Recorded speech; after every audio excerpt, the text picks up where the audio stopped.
ప్రియమైన సహోదరి సహోదరులారా, ప్రభువునందు మీ అందరికీ శుభాభివందనము తెలియజేయుచున్నాను. నా పేరు ఫ్లారెన్స్ స్వర్ణకుమారి. నేను doctor Terapalli Vijay Kumar gospel singer వారి భార్యను. ఈ దినమున నేను ఒక అంశంపై దేవుని వాక్యమును చెప్పగలని ఆశపడుతున్నాను. అది ఏమనగా, ఈరోజు విత్తుట కోయుట, that means sowing and reaping. దాని గురించి మనం తెలుసుకున్నాము. ఏమి విత్తుదమో ఆ పంటనే కోయుదమని అని మనకు తెలియదు కదా. దాని గురించి మనము చక్కగా దేవుని వాక్యముతో మాట్లాడుకుందాము.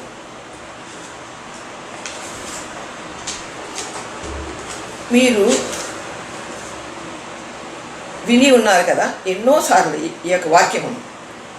కన్నీళ్లు విడుచుచు విత్తువారు సంతోషగానముతో పంట కోసెదరు. పిడికడి విత్తనములు చేతపట్టుకొని ఏడ్చుచూ పో విత్తువాడు సంతోషగానము చేయుచు పనులు మోసుకొని వచ్చును. కీర్తన 126, 5-6. ఈ వాక్యము నా చిన్ననాటినే నేను పెట్టుకున్న ఫైల్లో మీద రాసుకున్నాను. ఆ ఫైల్లో ఏం పెట్టున్నాయంటే, నా చిన్ననాటి నుంచి నా యొక్క విద్యాభ్యాసం చేసినప్పుడు నా యొక్క ప్రైవేట్గా ఎన్నో పరీక్షలు పాస్ అయ్యాను. ఆ పరీక్షలు తాలూకా వాటి యొక్క రిజల్ట్స్ పరీక్షకు వెళుతున్నప్పుడు ఎంతో కష్టపడి చదివి మంచి మార్కులతో పాస్ అయిన ఆ యొక్క లిస్టులు అన్నీ, ఆ యొక్క సర్టిఫికేట్లు, ఆ యొక్క మార్క్షీట్ అన్నీ కూడా దాంట్లో ఉన్నాయి. ఎప్పుడైనా నేను ఓపెన్ చేసి చూసినప్పుడు, దేవా సంతోషగానములతో పంటను మోసుకొని పోదని సెలవిచ్చిన తండ్రి, నేను పిడికిడి విత్తనములు పట్టుకొని కన్నీళ్ళతో విత్తాను. ఎంతో కష్టపడి చదవాలని, మంచి మార్కులు తెచ్చుకోవాలని నేను ఆశపడి చేశాను. నాకు మంచి పంటను ఇచ్చేవని నేను ఎంతో సంతోషిస్తుంటాను. అలాగే మనము మన యొక్క జీవితంలో దేవుని కొరకే ఏమి చేయుచున్నాము, ఏమి పంట కోయుదము అనే అంశం గురించి ఈరోజు తెలుసుకుందాము. మొట్టమొదట ఇది మనం తెలుసుకున్నాం కదా, కీర్తన 126, 5-6. అంటే దీని గురించి మనం చెప్పాలంటే ఎంతో మన జీవితంలో ప్రతి విషయంలో కూడాను దేవుని కొరకై కష్టపడిన యెడల దేవుడు మనకి ఎంతో ఆశీర్వాదం అనుగ్రహిస్తాడు. గలతీ 6:7-8 మనం చూసిన యెడల పౌలు గలతీ సంఘానికి రాస్తూ చెప్తున్నాడు, మోసపోకుడి, దేవుడు విక్రించబడడు. మనుష్యుడు ఏమి విత్తునో ఆ పంటనే కోయును. ఎలాగనగా తన శరీరేచ్ఛలను బట్టి విత్తువాడు తన శరీరము నుండి క్షయమను పంట కోయు. ఆత్మను బట్టి విత్తువాడు ఆత్మ నుండి నిత్య జీవమను పంట కోయును. ఆత్మను బట్టి విత్తువాడు, దేవుని పరిశుద్ధాత్మ కలిగి మనం విత్తిన యెడల ఏ పని చేయనప్పటికీ కూడా అది నిత్య జీవం పంట కోయనని ఇక్కడ గలతీ సంఘానికి అపోస్తలుడైన పౌలు చెప్తున్నాడు. మనం ఏ పని చేయనప్పటికీ కూడా ఆసక్తితో చేయవలను. ఫర్ ఎగ్జాంపుల్, గోధుమ గింజ భూమిలోని వేసిన యెడల అది భూమిలో అది చనిపోయి చావబడి అది మంచి ఫలము ఇచ్చును. అలాగే మనం చేయు ప్రయత్నం అన్నీ ఎంతో కష్టపూరితంగా చేసిన యెడల దేవుడు మంచి పంటను మనకి అనుగ్రహిస్తాడని తెలియజేస్తున్నాడు. A good harvest. దేవుడు మంచి వ్యవసాయకుడు. యోహాను 15:1-5 చదివిన వేళ మనకు తెలుస్తుంది. యోహాను 15:1-5 చదివిన వేళ మనకి దేవుడు ఏం చెప్తున్నాడు చూడండి. నేను నిజమైన ద్రాక్షవల్లిని, నా తండ్రి వ్యవసాయకుడు. నాలో ఫలింపని ప్రతి తీగను ఆయన తీసి పారవేయును. ఫలించు ప్రతి తీగ మరి ఎక్కువగా ఫలింపవలనని దానిలోని పనికిరాని తీగలు తీసివేయును. నేను మీతో చెప్పిన మాటలను బట్టి మీరిప్పుడు పవిత్రులై ఉన్నారు. నా యందు నిలిచియుండుడి, మీ యందు నేను నిలిచియుందును. తీగ ద్రాక్షవల్లిలో నిలిచి ఉంటేనే కానీ తాను ఎలాగో ఫలింపదో, అలాగే నా యందు నిలిచి ఉంటేనే కానీ మీరును ఫలింపరు. ద్రాక్షవల్లిని నేను, తీగలు మీరు. ఎవడు నా యందు నిలిచియుండునో నేను ఎవని యందు నిలిచిందునో వాడు బహుగా ఫలించును. నాకు వేరుగా ఉండి మీరేమీ చేయలేదు. ఇక్కడ ద్రాక్షవల్లితో పోలుస్తున్నాము. మనం నిజమైన ద్రాక్షవల్లిని, నా తండ్రి వ్యవసాయకుడు. క్రీస్తు మనకి ఏం చెప్తున్నాడంటే, మీరు నా యందు ఉంటేనే, దేవుని యందు ఉంటేనే మనం ఫలిస్తామని ఇక్కడ మనం చెప్తున్నాడు. అంటే మనం మంచి పంట కోయాలనే, మంచి ఫలమును మనకు అనుభవించాలన్నప్పుడు మనం ఏం చేయాలంటే దేవుని యందు అంటుకట్టబడి వాడివై ఉండాలి. లేని ఎడల మన నిష్ప్రయోజనం అని కూడా ఇక్కడ చెప్తున్నది. అలాగనే మంచి విత్తనములు విత్తువాడు, మంచి విత్తనములు విత్తువాడు అంటే మంచి హృదయంతో ఏ పని చేయనప్పటికి కూడా అది ఫలము దేవుడు అనుగ్రహిస్తాడని కూడా మనకి ఇక్కడ తెలియజేయుచున్నది. మత్తయి 7:25 మనం చూసిన ఎడల అక్కడ ఎగ్జాంపుల్స్ చెప్పాడు. ఇసుక మీద కట్టబడిన ఇల్లు, బండ మీద కట్టబడిన ఇల్లు. బండ మీద కట్టబడిన ఇల్లు అది నిలుచును. ఎన్ని తుఫానులు, ఎన్ని ఆటంకములు, ఎంత ప్రవాహము వచ్చినప్పటికీ అది బండ మీద కట్టబడిన ఇల్లు నిలిచి ఉండును. అలాగనే మనం చేయు ప్రతి పని అందు కూడాను కష్టపడి ముందు ఆలోచనతో ఏ పని చేయనప్పటికీ కూడా మన కన్నీళ్ళతో మన హృదయమును, మన హృదయం అనే విత్తనమును జాగ్రత్తగా కాపాడుకొని దానిని మనము నాటిన ఎడల అది ఎంతో సంతోషగానములతో పంటలు మోసుకొని వచ్చినట్లుగా బండ మీద కట్టబడిన ఇల్లు నిత్యము నిలుచును అని చెప్తున్నాడు మత్తయి 7:25.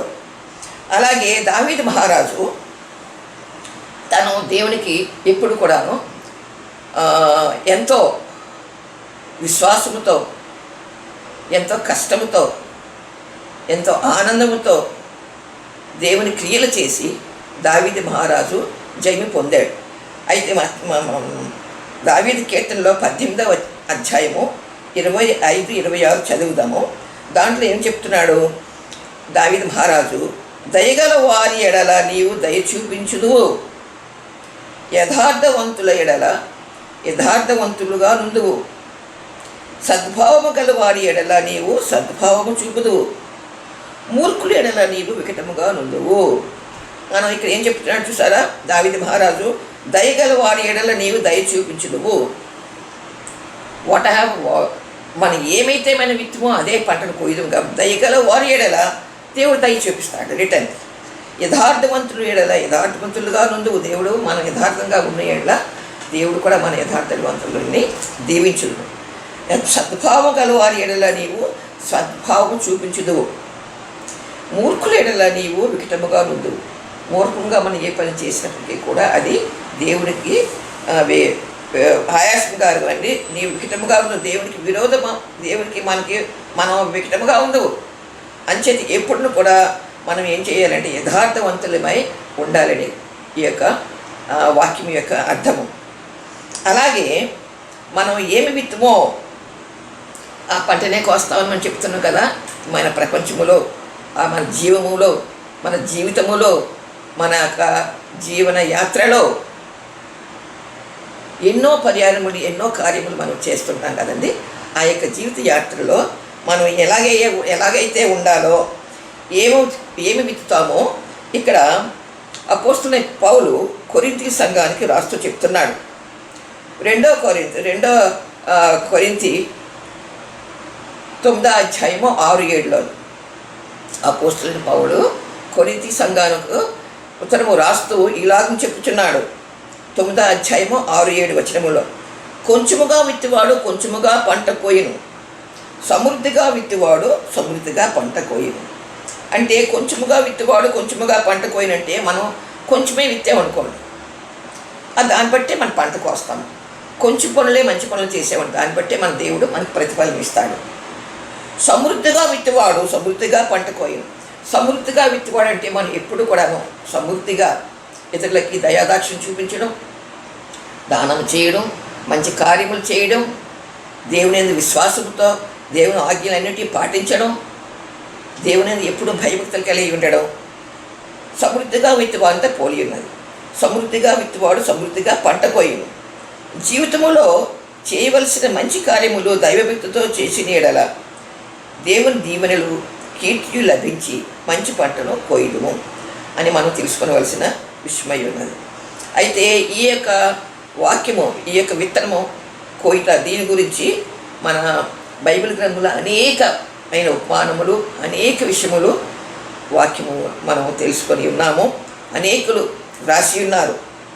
ప్రావర్బ్స్, సొలొమోను రాసి ప్రావర్బ్స్లోని 14:23 చదివిన ఎడల ఇలాగూ తెలియజేయుచున్నాడు.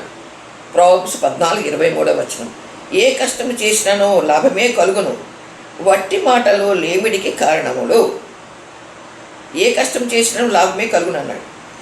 ఏ కష్టమని చేయాలా? Without doing any work we cannot sit idle. ఐడిల్గా ఉన్న వారికి కూడా దొరకదు. వట్టి మాటలు లేమిడికి కారణములు. వితౌట్ డూయింగ్ ఎనీ వర్క్, ఏ పని చేయకుండా ఉట్టి మాట్లాడేసి అవి చేస్తాను అది చేస్తాను అని మాట్లాడేసి వదిలేయకుండా మనం ఇతరులకు సహాయం చేసి కష్టంతో చేసినప్పుడు లాభం కలుగుతుందని చెప్తున్నాడు. So work hard to get better results.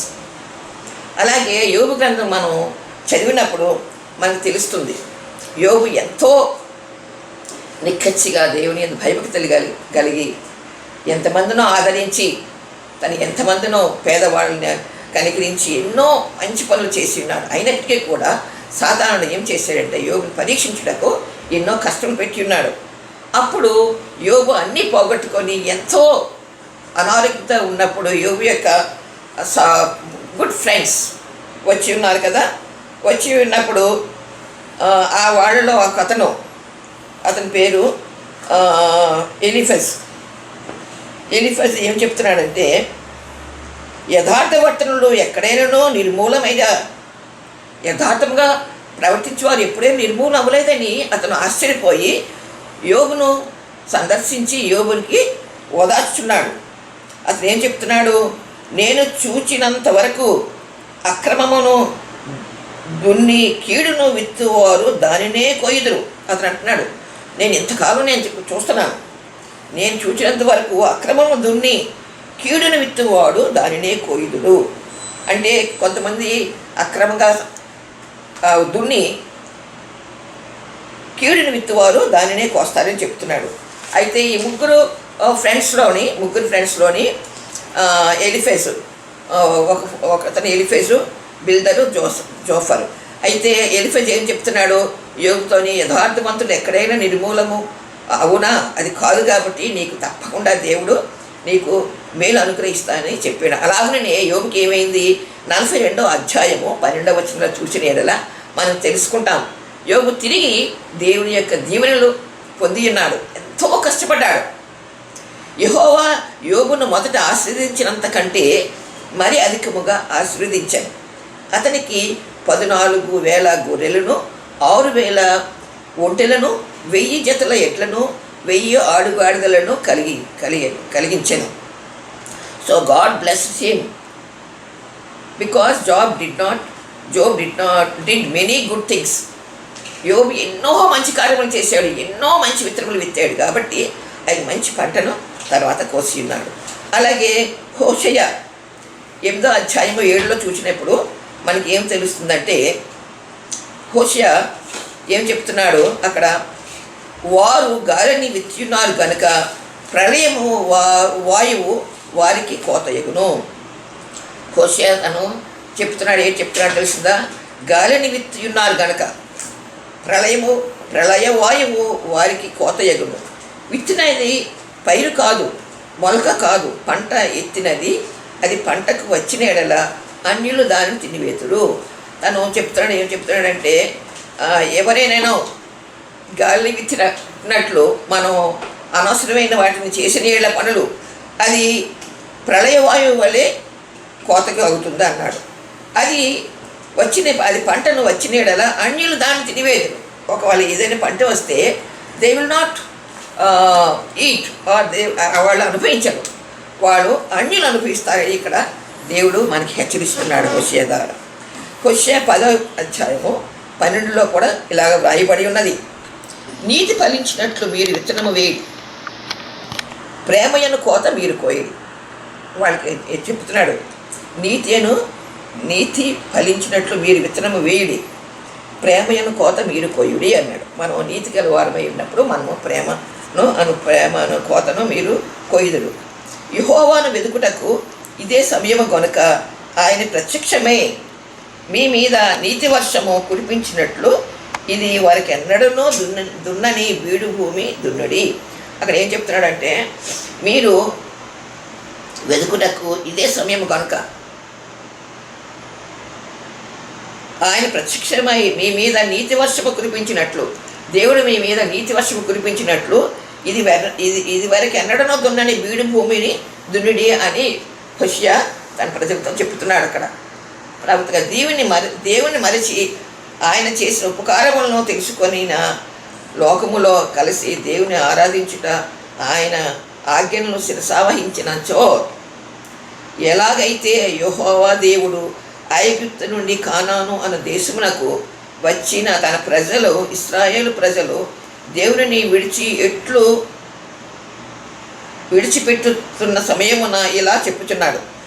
ఎందుకంటే మోషే అందరినీ కూడా తీసుకొని వెళ్ళాడు, ఎంతో ప్రయాసపడి ఇశ్రాయేలు జనాలను విడిపించి కానాను దేశంలోకి తీసుకెళ్ళాడు.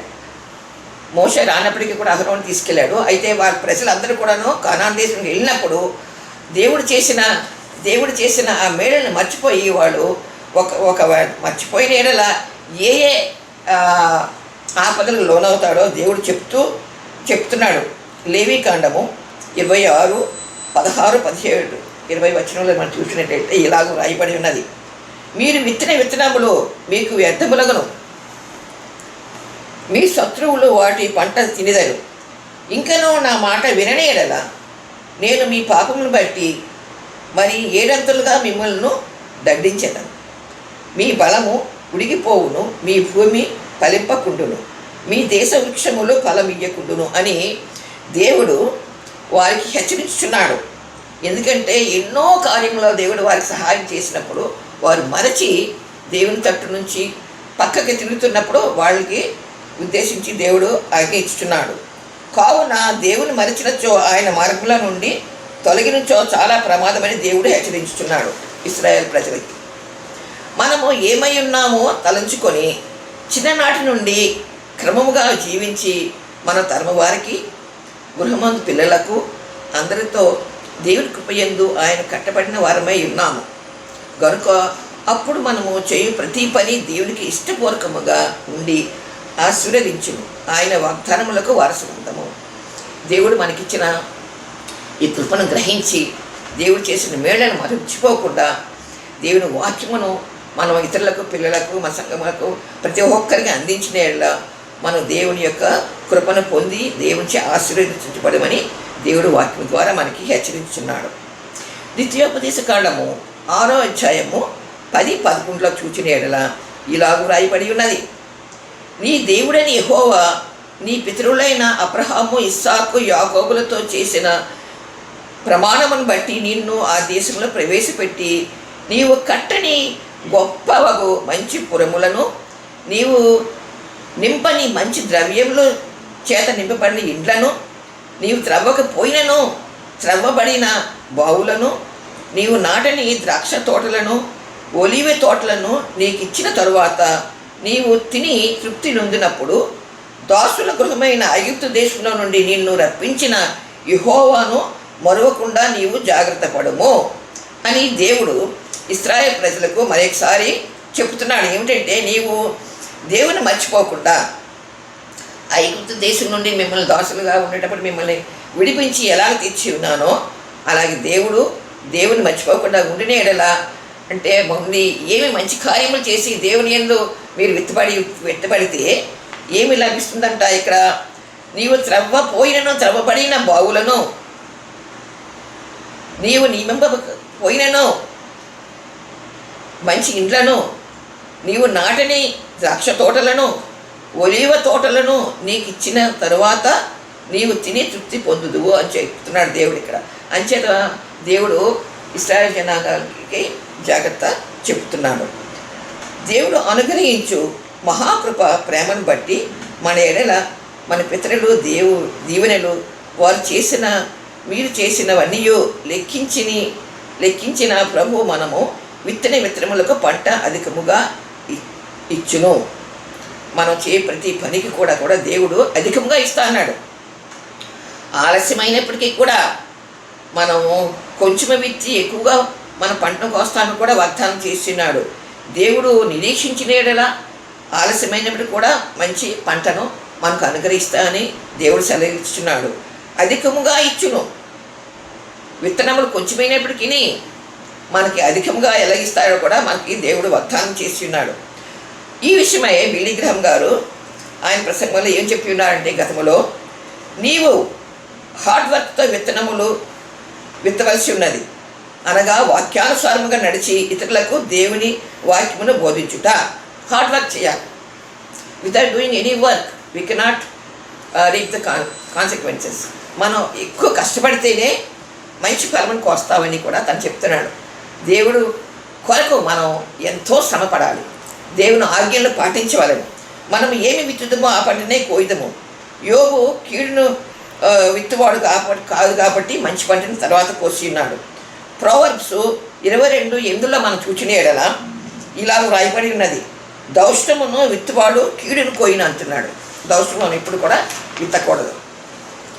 వాని క్రోధమును దండము కాలిపోవును. దౌష్టము అంటే మన చిరుతనంతో కోపంతో కూడా ఏ పని చేయకూడదని చెప్తున్నాడు. దయాదృష్టి గలవాడు తన ఆహారము కొంత దరిద్రునికి ఇచ్చును, అట్టి వాడు దీవెన నొందును.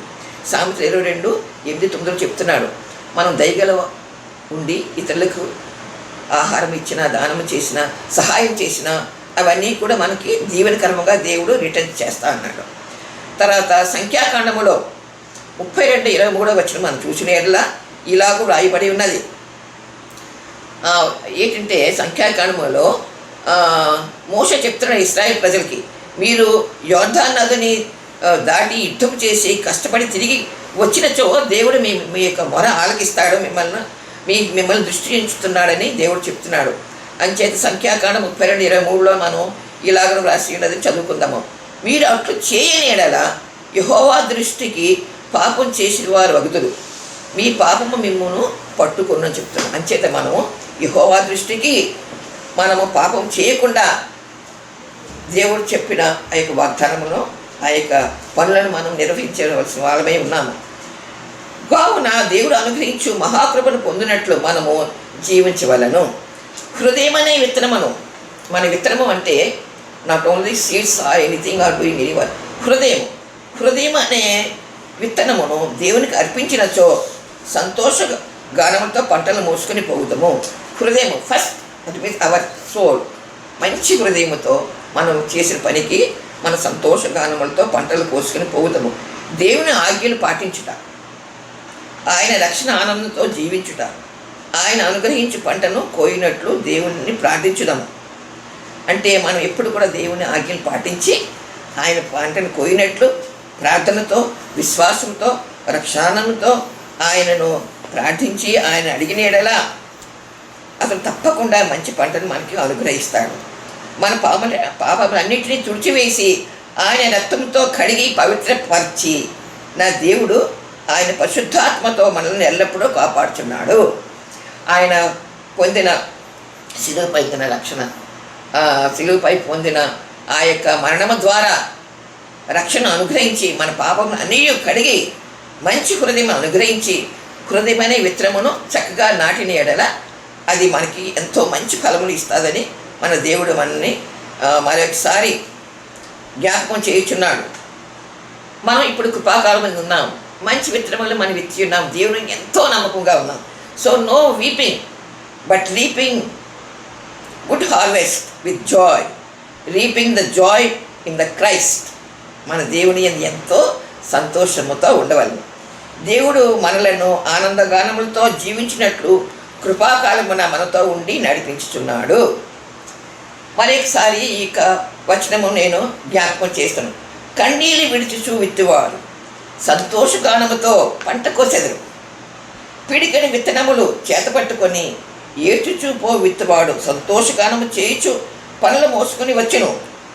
కష్టే ఫలే అన్నారు. కష్టపడి దేవుని యందు మనం మంచి విత్తనములుగా ఉండి మన హృదయం అనే విత్తనమును మంచిగా ఇతరులకు పంచి చేసినచో మంచి పంటను కోయదమని దేవుడు మనకు వాగ్దానం చేయుచున్నాడు. అంచేత మనము ఈ యొక్క వాక్యమును, దేవుని యొక్క వాక్యమును ప్రతిదీ కూడా గ్రహించి మన హృదయం అనే విత్తనము ద్వారా ఇతరులకు పంచిపెట్టి దేవుని ఆశీర్వాదాలు మనం అందరం కూడా పొందవాలని దేవుని యందు మిమ్మల్ని అందరినీ మరొకసారి కోరుచున్నాను. ఈ యొక్క వాక్యము ప్రభు దీవించునుగాక. ఆమేన్.